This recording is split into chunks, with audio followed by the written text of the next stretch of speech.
Welcome to Unit 1, Lesson 4, Domain and Range.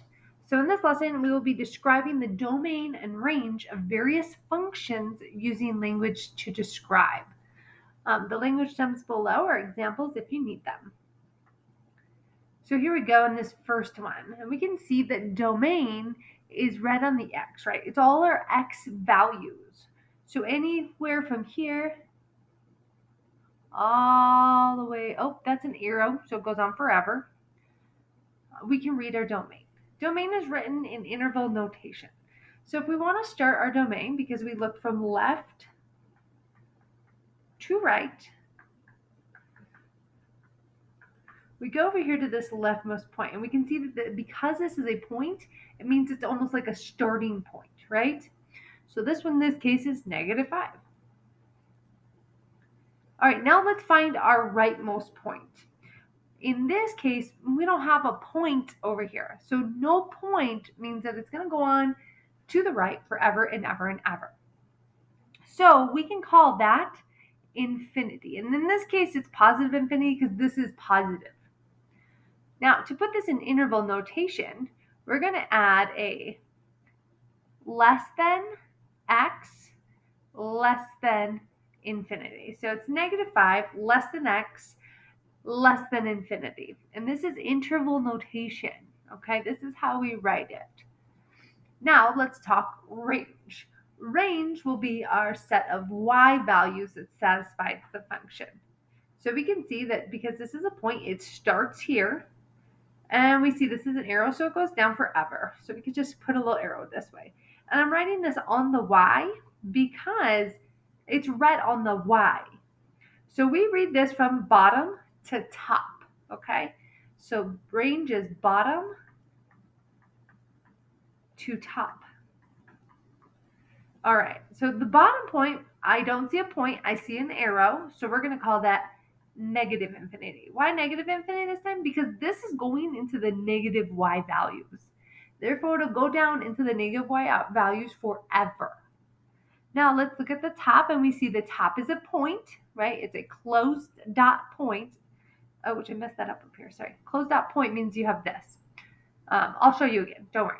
So up here we have a closed point. So we're gonna say it goes from negative infinity all the way up to it looks like 5. All right, but that 5 is closed, so it's called included, right? It's part of the values. If it was open, it means not that value. And we'll see that one here soon. So this one is written with a less than, y less than, okay? But in this case, this is included, so we add the little line. So this is read negative infinity is less than y is less than or greater than 5. Okay? Means it can only go up to this 5. But it's going to go down forever. Okay? So remember, domain left to right, range bottom to top, okay? We read it like almost like a book here, right? And then backwards of a book here. Let's look at another example. All right, here we go. We have another example. So let's start with our range, okay?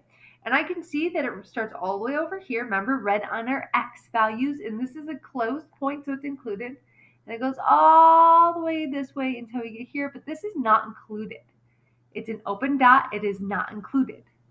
So let's read this value over here. So we got 1, 2, 3, 4, 5, 6. This is 7, okay? So my domain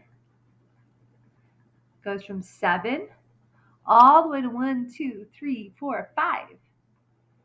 All right, but 7's included, right? Closed dot. So let's go ahead and give him his little mouth under the alligator, right? X, because it's domain.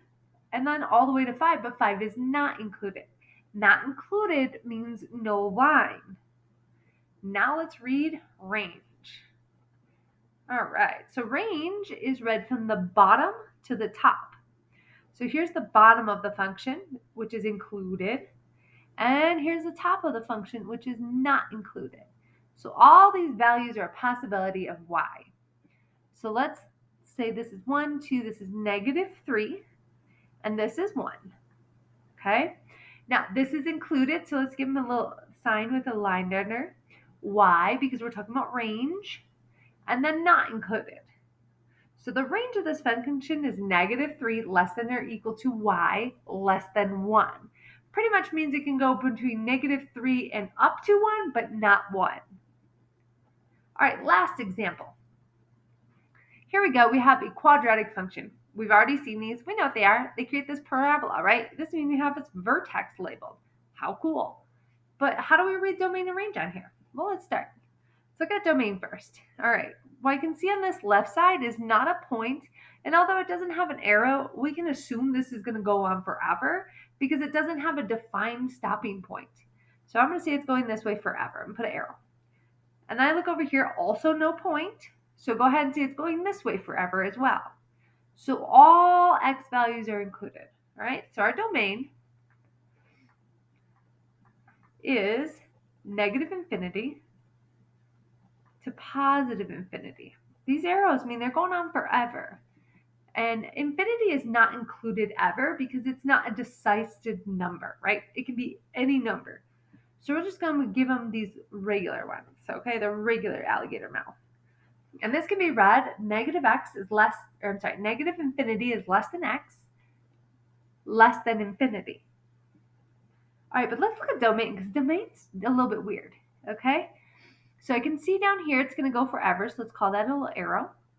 But up here, we have a stopping point. I'm going to try to, this is far over here, which is included, right? It is included. So draw this all the way down here. All right, so let's start from the bottom, right?